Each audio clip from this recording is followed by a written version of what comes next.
that to me is a red flag. Even though you might forgive, you might never forget. Times you can't forget.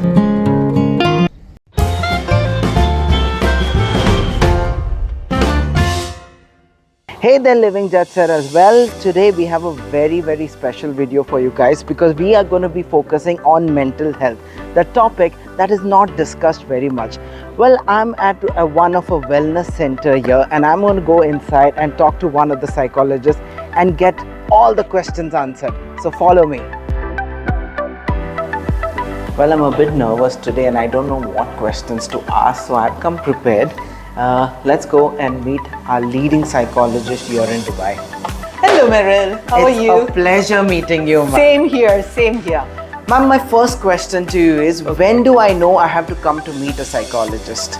Well, let's take a seat and talk about it. Okay, Meryl. So the question that you asked me about when do people come to a psychologist? This is a very interesting question because everyone asks me this, and I hear others, bringing this question up with me as well. When is the right time? There's no right time. What I would kind of want each one of them to look into is, what about you has changed? For example, there are certain qualities, there are certain, behaviors, certain aspects about you. If they have drastically changed in the past month or 2 months, and you start to notice that, and you also notice others saying that to you. So that can be something like you're having empty mood, or you are kind of perpetually sad all the time, you're not eating right, you are not able to sleep well, you are not able to focus, and you're not able to concentrate, quite well. These are like the telltale signs. Telltale signs. And again, some of this can go in and out. We could kind of have these kind of mood oscillations, over a couple of days. But then when this lasts for 2 weeks, 3 weeks, yes, then truly it is That's time for you to come to a psychologist and understand why you are in this space, because this is not who you are. Correct. This is not how you see yourself as, and that is not how people know you. But all of a sudden there is these changes that is appearing in you, and people are starting to notice it, and there are people telling you that, and that to me is a red flag. When people around you, your friends, your family, people who know you very well are starting to tell you, something about you is just not right. You don't seem like you are that same person. What is happening? Yeah. Then you do want to start to be aware about it and start to look into what is happening here. And that maybe is the first step for you to come to a psychologist. Ma'am, do you really think that we need to have all these symptoms to actually come and visit a psychologist? And also, what do you feel about the taboo associated with it? Because in our society, many people think, oh, is he mad? Is he gone nuts? Yeah. That he has to go to visit a psychologist? Right. So what is your take on that? That's an interesting question that you asked, Meryl, because you don't really have to have these symptoms alone to come to a psychologist. Sometimes you might be going through certain issues, unresolved issues, or maybe certain aspects that you are not really very happy in your life for a very long time, and you've been aware of it. And you've always wanted to kind of really make changes to it, because we all get into habitual practices and habitual ways of how we do certain things that, we kind of stick to it and we don't make an effort to kind of change it. And you don't know when to do it and how to do it. Sometimes going to a psychologist can be the best thing. Ma'am, I know this question is really funny, but can a psychologist read a person's mind?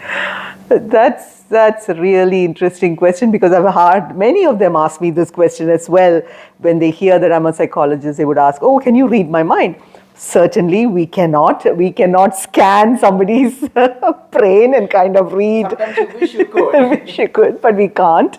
But what we can do is, because we are trained, with scientific proven methods, to be able to help someone to interpret patterns of behavior, patterns of thought, patterns of beliefs, and help them to kind of really restructure that into more positive, affirming thoughts.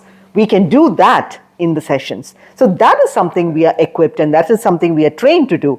But we definitely cannot read somebody's mind. Yeah. Coming to my next question, what do you think is the biggest problem people face today?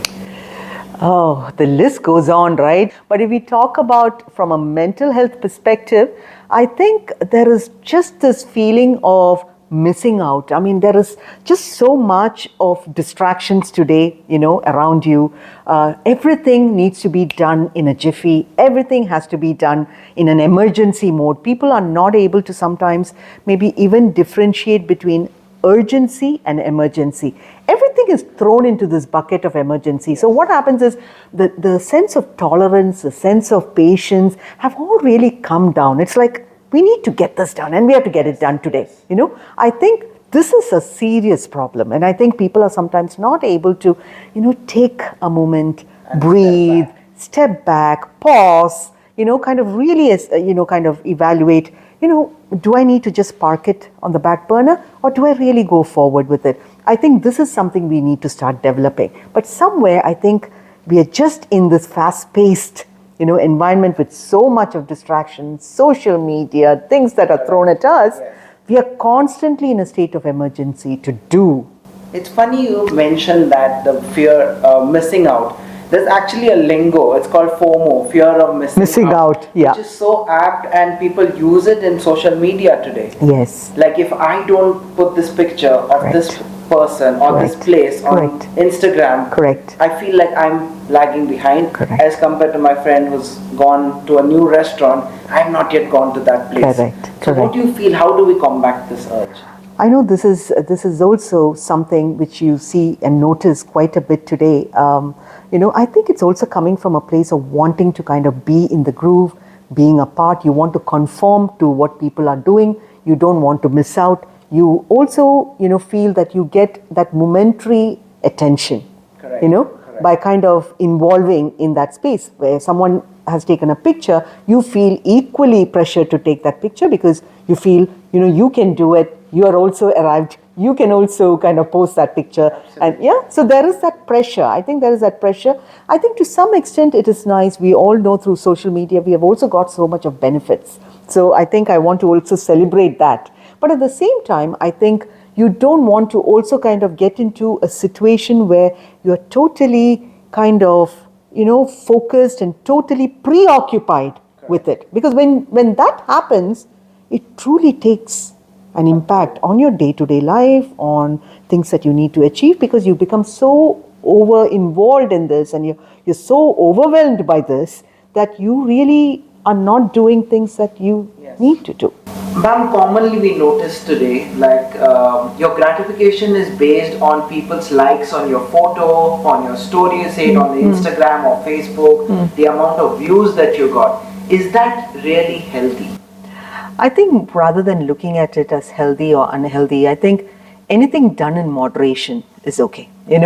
I think if you do it in moderation such that it is not really impacting your day-to-day life, it's not impacting your relationships, it's not impacting, other important aspects of your life, I think it is okay. When you get obsessed by it, when you're constantly kind of dependent on it, like to the extent that you wake up, the first thing you look is at your phone, then I think, it is something you need to really sit back and ask yourself, am I kind of getting too attached to this? Am I getting too involved into this?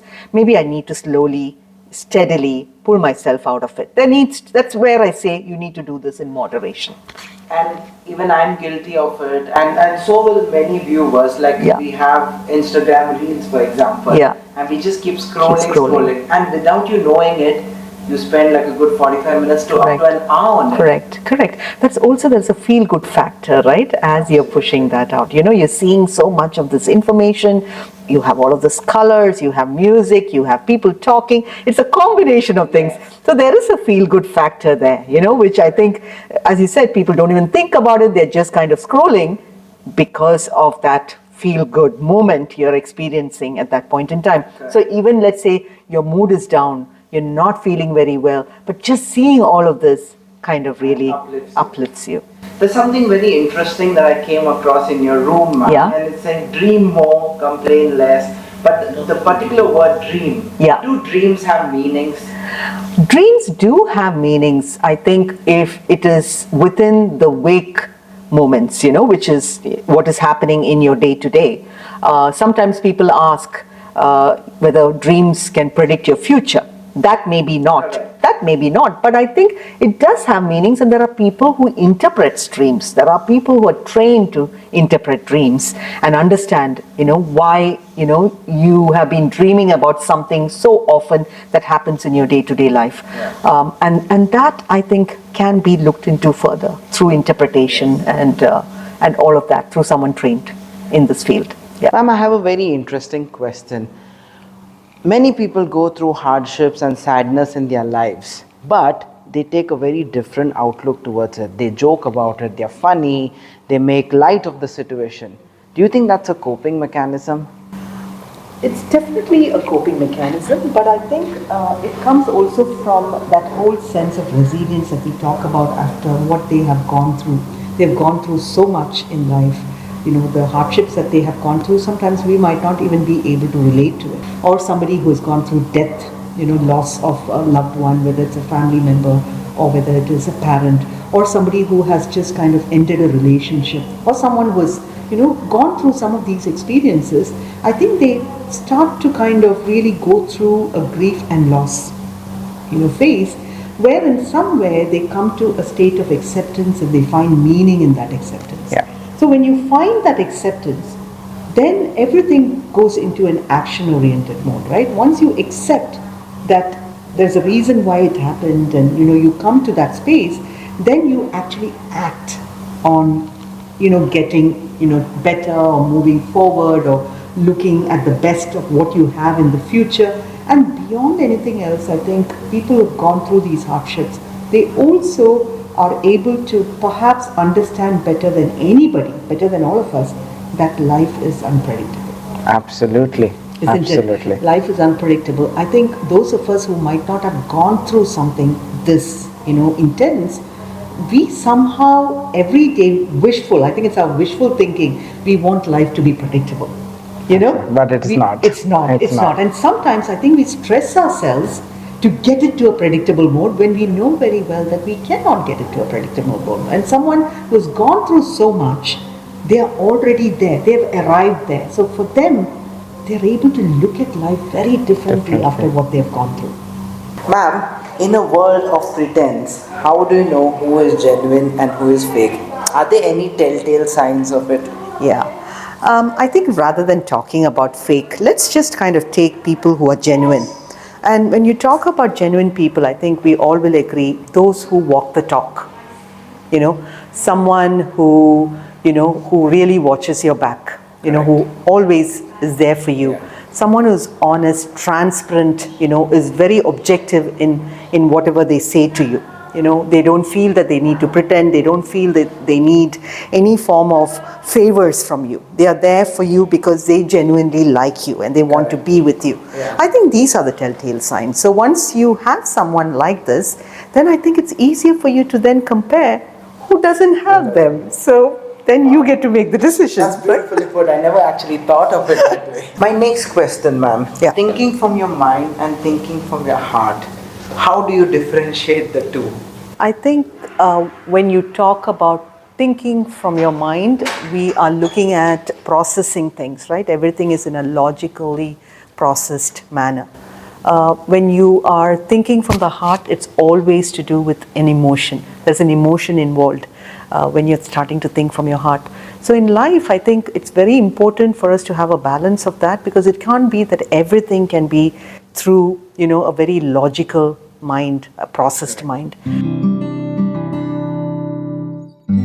Wow, this is a beautiful cafe. Coming to my next question, ma'am, how do you know when to forgive someone or to cut off someone from your life? I think when we talk about forgiving someone, I think the first thing we need to do is we need to take the word someone out of it, because when you're forgiving something, what someone did to you, you're forgiving yourself more than that person. I say this because you have been carrying your pain, the anger, the hurt, the disappointment of whatever happened with that person. Or you must have felt betrayed, you must have felt backstabbed, you must have felt let down. It's all of this pain that you're carrying that you are unable to forgive that person. So this is like a huge weight that you're carrying all the time in your life. So when you forgive yourself, there is a lightness. That burden is off you. So when you just kind of let it go, you feel lighter, you feel you're not carrying that on your shoulder anymore. So you're basically doing it for yourself. For yourself. Rather than for that. that Because person. one thing we need to understand here is, even though you might forgive, you might never forget. Right? And sometimes you can't forget, because what has happened to you or what was done to you is not a matter that can be easily forgotten. Correct. So we could look at it in a very positive way rather than in a negative way, that remembering that helps us to not get into that pattern again, or it allows us also to be a bit more guarded, prevent ourselves from being in that painful situation again, because it's like a lesson learned. Correct. Right? Yes. Through that process. Yes. Because in that process you might also have realized there are some things that you could have done differently as well. Yes. So by not forgetting that, that's a reminder that you have a lesson learned from it. Are there any telltale signs of a toxic person or toxic traits in a person? When we talk about toxic traits, I would look at it this way. You know what your friendships are like, and you know how you feel when you are with certain people. There are some people where you feel just amazing. You can be yourself, and you can say what you want to say, and you can kind of really go with the flow. You can kind of even joke about that person, and you have all of that freedom. But what happens is, when you realize that you are in a relationship where you feel boundaries are very tightly, rigidly drawn. Yes. You feel that you can't be yourself. You're always walking on eggshells. You are kind of worried what comes out of your mouth and it doesn't hurt that person. You also realize that you are kind of embroiled in negativity and gossip. You feel that you can't speak very freely, in this relationship. Everything has to be measured. Everything has to be, very contained. So all of this is a sign that you are not being yourself. You are being someone that you really don't want to, but you are kind of trapped in this relationship. Basically, you're conforming to that person's expectation of you. Yes, absolutely. A version of you. Absolutely. And you're not able to be yourself. You're not able to say what you want to say. That is not a true relationship or a friendship, because we all can agree to disagree. We all need to be able to develop that skill in any relationship, that everything doesn't have to be the way your friend or your partner needs to be. So if you don't have that space, you're going to be very much kind of stifled and suffocated and overwhelmed all the time, that you're not going to enjoy that friendship or that relationship. This leads me to the next question. How do you know to draw lines in a friendship, or how do you know to draw a boundary between a joke cracked among friends, or how do you know that it's going too far? What are those boundaries? I think, which actually leads to a lot of conflicts now. Correct. I think if I was to just put it in one line, I think it's understanding the human bill of rights. You have certain bill of rights, but I think it's also important to respect the bill of rights of the other. So let's say you want to be treated with respect and regard and be considerate. Always remember that person also requires that. Now, in your dynamic in the friendship, to some extent how much you can kind of push that. You know that there can kind of come to a point where there are some sensitive buttons that I don't touch that.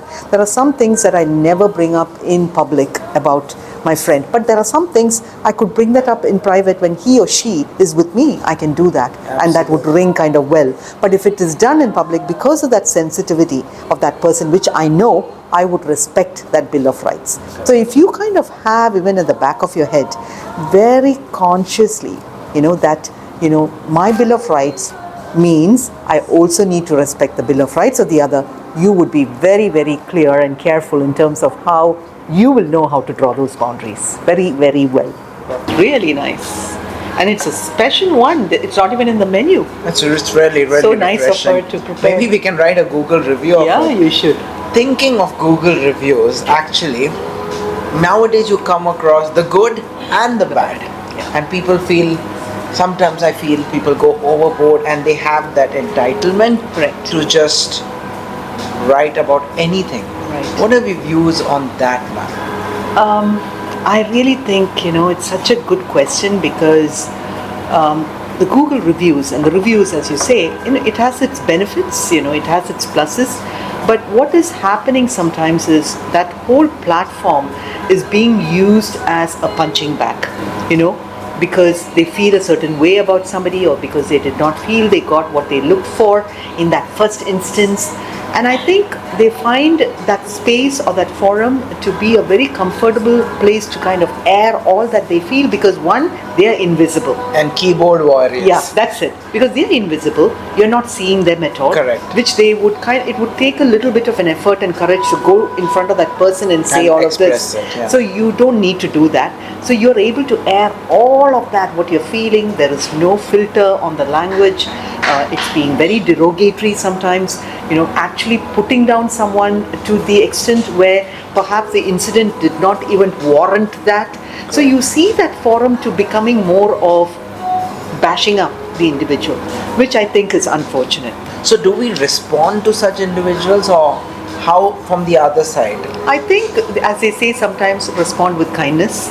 I think that's the best way sometimes to kind of really shut those forums, because there is a purpose and objective behind all of these individuals who kind of post these kind of messages out, these Correct. derogatory messages, which is they want to provoke you and they Yes. want an emotional reaction from Yes. you. Yes. So you don't want to give that. You know very well that perhaps is what they're hoping. Now, for example, we look at trolling, for example. Correct. Now, when you look at trolling is a clear sign of sadism and psychopathy. Oh yes, There's no and doubt. I would like to categorically stated that we also have been trolled many a times on our channel. Yeah, and what happens is, it happens mainly because one, you are getting that kind of instantaneous attention. You're getting that attention immediately. Second, there is an element of boredom that also kicks in, where you're just bored, you want to say something. Three, as I said, you are that invisible face, so you're able to say whatever you want to say in that, rather than say it to the person. Yeah. And which is very interesting, because And one other thing, sorry Meryl, I want to add to that is also, sometimes individuals who indulge in this perhaps are suffering from some low self-esteem, yes, which also leads them to do this, because they're getting that very temporary satisfaction, Kick out of it. entitlement, Yeah. attention, all of that, as you said. And you're seeing somebody reacting to you. Sometimes people react in a very emotional way. Absolutely. And that gives them a high. So it's Yes. like an aphrodisiac as well, in a Correct, way, correct. isn't it? And just to pick on your sentence that you said, this invisible faces, many a times these invisible faces are actually people known to us. That's interesting. So what does that tell you? These are individuals who do not perhaps have the courage, or who does not have that within them to walk up to you and say, hey Meryl, hey Alok, I didn't like what you did, or whatever. They just don't have that. So this becomes the most comfortable space to vent, to really vent. And sometimes it's also driven by revenge. Sometimes Yes. it's also driven with an element of vendetta. There can be many things that's involved there. We don't know. So what's the best advice to deal with trolls? I think kindness, respond back in kindness, Or do sense not of humor, respond. or with a sense of humor. Yes. You responded with a sense of humor, why not? You Correct. don't need to kind of be affected by it, because Absolutely. the intention is they want to see you get affected by Affected by it. So what you need to kind of really demonstrate that is that, this is your story. This is what you want to do, but I really don't want to indulge in it. So I'm going to give you nothing but kindness, and I'm going to just kind of take this with a pinch of salt and take it with a sense of humor. Wow. That's it. Ma'am, we all know how fitness plays a very important role in today's lives, and it's good that we are celebrating it. But do you think that there is a boundary that we should be aware of? Like, for example, I go to a party, but I refuse to say, no, I cannot eat this, I'm doing this diet, I'm doing that diet. Do you think there should be a balance of both, or what is your take on such a situation? I'm always a firm believer of doing anything in moderation. I think moderation is a key word. Whatever we are doing, whether it's eating, whether it's exercising, whatever we do, when we have that balance, I think we are able to kind of get the best and the most, out of, whatever we are committing to. Correct. So the same thing with fitness, the same thing with what we invest to our health. I think first of all, you need to have a deep insight into the fact that, this is something that's going to do, wonders for me. I need to do this because, I feel I need to be fit. I feel that, I have some lifestyle illnesses, or I have certain issues that is going to kind of really get better by me embracing, Not for the six packs. not for the six packs, yeah, not for reasons, not for unknown reasons, yeah. Correct. So basically what is important here is, you need to have that insight, you need to have that understanding that you're doing this for yourself, not for anyone else, not to kind of impress somebody, or not because someone said that you need to do it, or someone says, no, this is going to be good for you. Absolutely. Which in reality, every body is different. Absolutely. Absolutely. But if you kind of do it meaninglessly because someone has asked you to do it, or you feel you need to do it to feel that you're accepted or you've conformed to that group, then it's going to kind of impact you psychologically as well, because somewhere, someplace, you might realize that you're not kind of meeting up to that expectation. Yeah. Your self-esteem kind of gets crushed a bit. Your self-confidence can kind of get, impacted.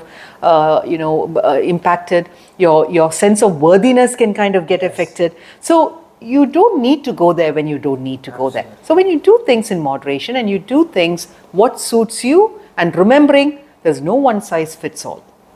Everyone is different, right? So if you understand what is good for you, listen to your body, which we hear that all the time. Listen to your body. The more you listen to your body, I think you start to know what is good for you. So I have a very interesting question for you, ma'am. In a city like Dubai, where people come here to make a living, they leave their families behind. You do get a sense of loneliness. How do you deal with loneliness? It's understandable that any of us, when we move from our comfort space, and we are habituated to certain things in life, we call this cognitive immobility. We tend to kind of want whatever we had there to get replicated, in the new place that we have. So very soon we need to start to kind of also understand that we need to create new routines, new rituals, start to understand what are some new interests that you can kind of, in the new environment that you are in. Yes. Not to kind of expect the same things that you had back home, or in the environment that you were. Yes. Not to kind of, expect to replicate that in your current environment. So trying to embrace what you have in this new place, going out, exploring the new place, meeting new people, creating new rituals. I think that's very, very important. I also like to kind of highlight here a little bit from a psychological perspective. There's always this debate about being alone and being lonely.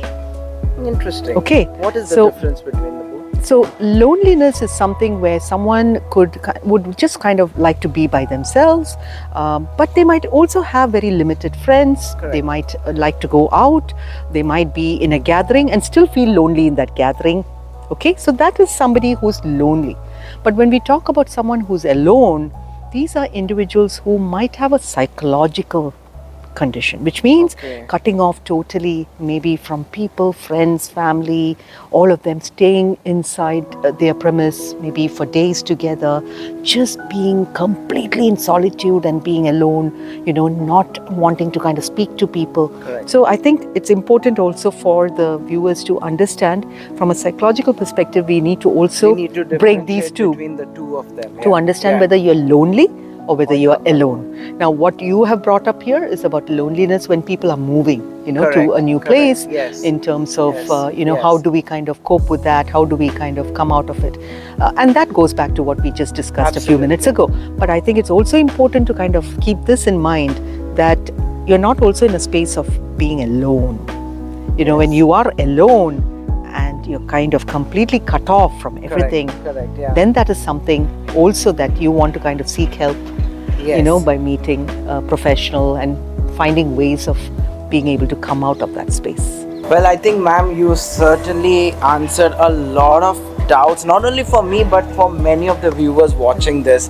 And I'm sure that if we come across many more such doubts or any questions that are directed, I'm sure we'll get it in the comment section below. Well, we hope you guys enjoyed this video. I certainly did, along with Shailaja Menon. Thank you, Meryl. It was wonderful doing this video with you. And to all of you, mental health is mental wealth.